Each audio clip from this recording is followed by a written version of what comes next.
So আমার জন্য interesting একটা মোমেন্ট আসলে। এআই তো সবাই বোঝার চেষ্টা করছি, শেখার চেষ্টা করছি, অনেক এক্সপার্টরা আছে। I am probably the most ignorant guy in this room AI এর ব্যাপারে, এআই এর পসিবিলিটিস, এআই এর টেকনিক্যাল ফিচার্স, এআই কী করতে পারে এখনও আসলে কিছু জানি না।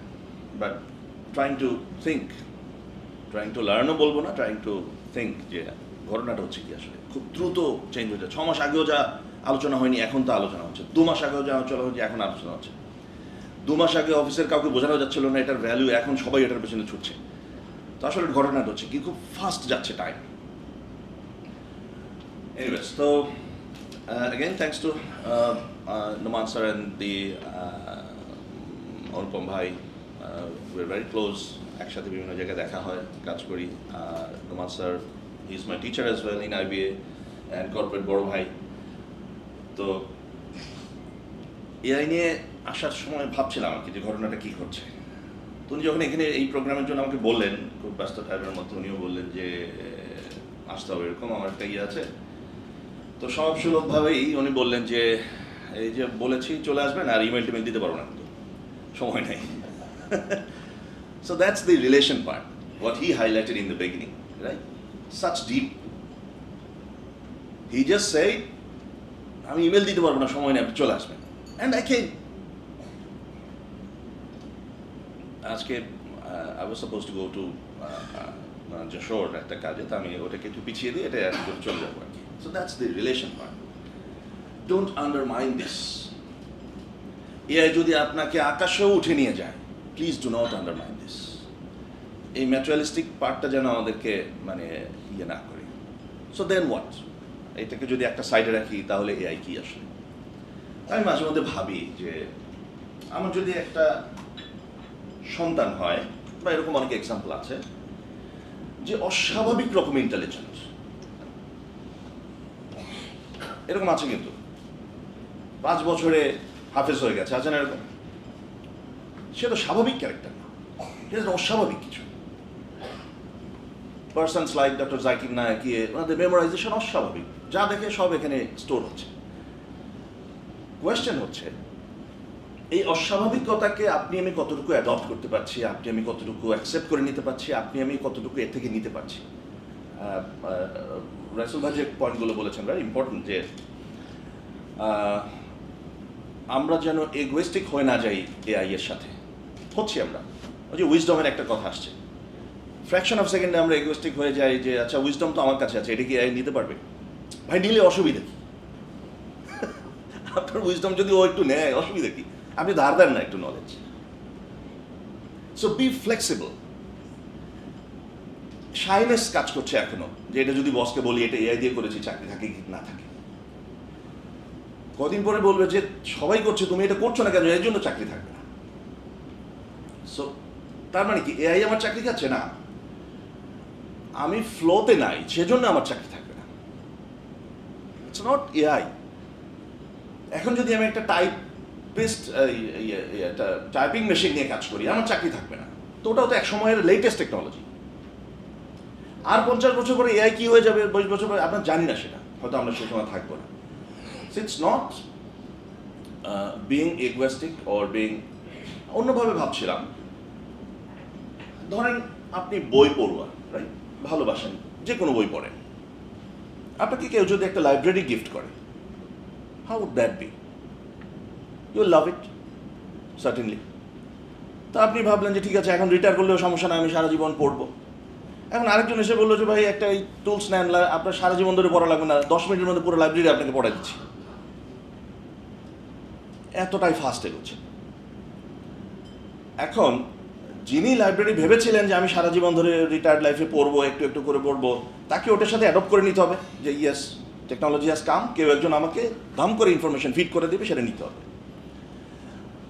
আসলে এআইটা হচ্ছে কি, আমাদের যে কগনিটিভ পার্ট ব্রেইনের, একটা ইমোশন, একটা কগনিটিভ, অনেক কিছু আছে। এই কগনিটিভ পার্টটা এতদিন যেটা নিয়ে আমরা স্ট্রাগল করেছি, যে টিমের মধ্যে 5টা মেম্বার আমার যদি থাকে, এর মধ্যে একজন হয়তো সুপার ইন্টেলিজেন্ট, খুব ভালো বোঝে, এখন ও সুপার ইন্টেলিজেন্ট বলে সব অ্যানালাইসিস ওকে দেই, বাকিরা আন্ডার ইউটিলাইজ থাকছে। এটার মধ্যে একটা ব্যালেন্স ক্রিয়েট করার জন্য আমরা অ্যাজ এ সিনিয়র আমরা কি বলি, এই ছেলেপেলে রিক্রুট ভালো হচ্ছে না, এই ও বোঝে তো ও বোঝে না, ঠিক আছে এরপর থেকে খুব ভালো রিক্রুট করবে যেন টিমে সবাই একসাথে কাজ করতে পারে, তাহলে একই লেভেলের হয়। এআই তো আপনাকে সেটা দিয়ে দিচ্ছে, ও একটা প্ল্যাটফর্ম তৈরি করছে যেটার মধ্যে সব ধরনের কগনিটিভ নলেজ ইনফরমেশন ও এক জায়গায় নিয়ে বসে আছে। So he is a member of your team.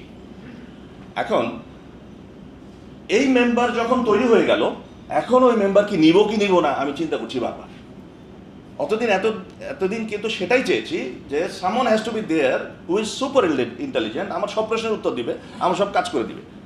যখন সেটা এসে গেল আমি ভয় পাওয়া শুরু করেছি। সোশ্যাল ফ্যাক্টর কাজ করছে, ইমোশন কাজ করছে, আমার এক্সিস্টেন্স নিয়ে ভাবছি। সো আসলে আবার ঘটনাটা কি ঘটছে, আমরা চাই আমার টিমে কেউ সুপার ইন্টেলিজেন্ট থাকুক, বাট এআই মনে করেন আসে নাই। আমরা যখন ম্যানেজমেন্ট ট্রেনিং দেই তখন এই জিনিসগুলো ফিল করি। প্রচণ্ড ইন্টেলিজেন্ট ম্যানেজমেন্ট ট্রেনিং কারো আন্ডারে দিলে তিনি ওর দোষ ধরা শুরু করেন। কারণ কি, আমি রেডি না ওকে নেয়ার জন্য। ও জেনজি, ও বুঝে না, ও এটা করে সেটা করে, ও ওভার ইমোশনাল, ও ধাম করে মিটিংয়ের মধ্যে একটা কথা বলে ফেলে, ও ফিডব্যাক দেয় সবার সামনে বসে, ও ক্রিটিসাইজ করে সবার সামনে বসে, ওর দোষের শেষ নাই। তার মানে এই রুমে আমরা যারা আছি অ্যাকচুয়ালি আমরা এআইকে জানা বোঝার চেষ্টা করছি, তার থেকে বেশি নিজেকে বোঝার, নিজের স্ট্রেংথ বোঝার, এআইকে অ্যাবজর্ব করার জন্য আমি কতখানি রেডি সেই জায়গাটা ভাবার বিশাল প্রয়োজন আছে। কারণ এখনও আমরা সুপার ইন্টেলিজেন্ট টিম মেম্বার নেওয়ার জন্য রেডি না। আপনি এআইকে কীভাবে নেবেন? এখনও ভাবতেই পারি না যে আমার টিম মেম্বার আমার নেক্সট ভার্সন, আমার থেকে বেটার ভার্সন হবে, ওকে সেইভাবে তৈরি করতে হবে। এই এগোতে সারা বাংলাদেশ ঘুরছে, এইচআরে কাজ করছি তো, মানে অনেক লিডারদের সাথে কথা হয়। সো ম্যানেজমেন্ট ট্রেনিং যখন ব্যাচ দেই তখন টেনশন থাকে ও টিকবে কিনা, বিকজ ওর বসকে তো আমি তৈরি করতে পারিনি। এর মধ্যে এআই চলে আসছে, এই নিয়ে ভাবতে ভাবতে এআই চলে আসছে। আমাদের এইচআরে যারা কাজ করে আমাদের একটা বিশাল চ্যালেঞ্জ রিটেনশন, বিশেষ করে ইয়াংদেরকে, কারণ আমরা তো বসদেরকে মোল্ড করতে পারছি না। কীভাবে মোল্ড করবো? আপনাকে ইটা দিলে আপনি এখন কাদা বানাইতে পারবেন? তো আমরা বসে তো ইটা হয়ে বসে আছি, এ তো মোল্ড করা যাচ্ছে না। তার মধ্যে ইয়াং জেনারেশন চলে আসছে কাদা। এখন ওকে তো আবার নতুন একটা শেপ দিতে হবে, সেই শেপ দেওয়ার জন্য আমি তো ইটা হয়ে বসে আছি, ইটার বাইরের শেপ আমি ভাবতে পারছি না। অদ্ভুত প্রবলেম। এই জিনিস ভাবতে ভাবতে পৃথিবী চেঞ্জ হয়ে গেল, এআই চলে আসছে। এখন কি করবো? এখন নিজেদের সার্ভাইভাল নিয়ে প্রশ্ন। সুন্দর পিচাই বলে ফেলেছে এতদিন, কি বলেছি, প্রোগ্রামারের চাকরি থাকবে না, এরোর চাকরি থাকবে না, ও বলেছে সিওরই চাকরি থাকবে না। ঘটে যাবে এগুলো, বিকজ আপনার ভার্চুয়াল সিও থাকবে, ম্যানেজমেন্ট টিম বসবে যে সিও আমার এই ডিলেমা, তুমি বেস্ট সলিউশন দাও, ও দিয়ে দিবে। কেন লাগবে? সিওকে লাগে ডিসিশন মেকিংয়ের জন্য, আর কিছু জন্য না। তো ডিসিশন মেকিং যদি একটা প্লেটে চলে আসে, ও লাগবে কেন?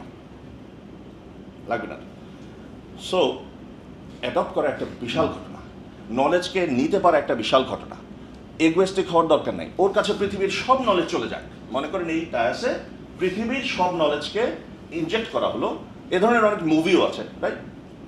দেখবেন যে কোনো একজন হঠাৎ করে মানে 300 BC-র ইনফরমেশন ওর ব্রেইনে চলে আসছে, ও তখন অ্যাক্ট করছে অদ্ভুতভাবে।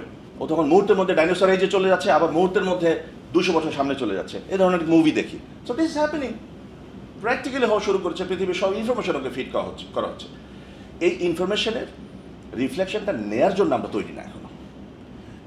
এটা নিতে পুরোটা একবারে খেয়ে ফেলার কোনো দরকার নেই। আমার জন্য যতটুকু দরকার ততটুকু নেই, এবং এটাকে একটা ইন্টিগ্রেশন নিয়ে আসতে হবে। একটা অফিসে মুখের বলার জন্য একটা ডিপার্টমেন্টে কোনো 2-4 জন ম্যানেজমেন্ট মেম্বারকে এআই ধরেন দিয়ে দিলাম, এইটা ফুলেস্ট ফর্মে ইউজ করি নেই, কিছুই হয়নি। এখানে ইন্টিগ্রেশনে আনতে হবে, একটার সাথে একটা কানেক্ট করতে হবে। But how ever good part is we are learning and we are being open gradually.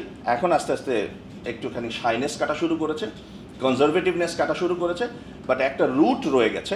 সেটা হচ্ছে কেন যেন এখনও মানে এতদিন মানুষের সাথে এগোয়েস্টিক হয়েছি। ক্লাসের সব থেকে ভালো স্টুডেন্টটা যখন আপনাকে কিছু বলতো, আমাকে কিছু বলতো, প্রথমে বেশি বুঝে আতেল। হিউম্যান ফ্যাক্টর এটা রয়ে গেছে, কিন্তু এখন এটা রিমুভ হয়নি। সো এআই যখন আমার থেকে বেশি বুঝছে, এইটাকে বসের টেবিলে দিতে আমার লজ্জা লাগছে, বিকজ ও তো আমার থেকে বেশি বুঝে ফেলছে। ওটার আবার আমি কাস্টমাইজ করতেছি আমার লিমিটেড নলেজ নিয়ে, বুঝেন কতখানি ড্যামেজ করছি। এআই একটা বেটার জিনিস দিছে, কারণ ওটার মধ্যে একটু বস যাতে না বুঝে কিছু ওয়ার্ড ঢুকাইতেছি, কাঁচা ওয়ার্ড। কিছু লাইন উল্টা পাল্টা করতেছি যাতে বুঝে যে আমি করছি। কি ডেঞ্জারাস ঘটনা। এই বাঙালিকে আপনি ট্রান্সফর্ম করবেন, অদ্ভুত ঘটনা। Super intelligent Bengali. But thanks, we are trying. এই প্ল্যাটফর্মটা আজকে একটা beautiful beginning of probably new something new, যে আমরা শেখার চেষ্টা করছি, বোঝার চেষ্টা করছি। But drop your ego. অনেক তো ট্রেনিং করলাম। Receive AI, keep it aside. Drop your ego first. Be open, be flexible. আপনার ছেলেমেয়েদেরকে কমফোর্ট দেন অফিসে, যে ভাই তুমি এআই থেকে যা খুশি করানো, অসুবিধা নাই। এইবার আসেন উইজডমের পার্ট। হ্যাঁ, অবশ্যই ওই যে মানে অ্যাজ এ সিনিয়র আপনার সেই ওটার থেকে কতটুকু ফিল্টার করবেন, কতটুকু নেবেন, দ্যাটস ইউর নলেজ। আপনি আপনাকে একজন সুপার ইন্টেলিজেন্ট টিম মেম্বার দেওয়া হচ্ছে, তাকে কতটুকু ইউটিলাইজ করবেন, দ্যাটস ইউর ম্যাচুরিটি। উইজডম, ভাই সুন্দর কথা বলেছিলেন যে এক্সপিরিয়েন্সটা আসলে কি, ইনফরমেশন, রাইট? একটা জার্নি থেকে এসছি। আমরা এখন ইয়াংদেরকে বলছি যে দেখো, there has to be a good blend of experience and your energy and হাবি যাবি। ও বলছে আপনার এক্সপিরিয়েন্স পুরোটাই আমার পকেটে। কি আল্লাহ লাগবে আপনার? ডেঞ্জারাস ঘটনা। কারণ ওর মধ্যে এনার্জি আছে, এনার্জি নাই আমার মধ্যে। ওর মধ্যে নলেজ নাই, এক্সপিরিয়েন্স নাই, সেটা ডিভাইসের মধ্যে আছে। এখন আপনি নিজেকে প্রশ্ন করেন যে আপনার লাগবে কেন পৃথিবীতে? প্রচন্ড ফাস্ট টাইম এগোচ্ছে। We need to be adaptive, flexible. এই সফট স্কিলগুলো এখন এআই এর সাথে কম্পেয়ার করার দরকার নাই, যে ও তো ইনফরমেশন অনেক এনরিচড, ওর মধ্যে তো ইমোশন নাই, ওর মধ্যে তো অ্যাডাপ্টেবিলিটি নাই, অমুক নাই, অবশ্যই এগুলি ওর মধ্যে। লজিক এমন একটা জিনিস, লজিকে ও ডেইলি এনরিচ হচ্ছে, ডেইলি ফিট করা হচ্ছে। দেখবেন যে এআই এর একটা ভিডিও আপনি 15 দিন আগের ভার্সন আর আজকের ভার্সন দেখেন যে অনেক পলিশড, অনেক পারফেকশনে যাচ্ছে। তারপরে ওর মধ্যে তো কন্টিনিউয়াস ইনফরমেশন ফিট করা হচ্ছে।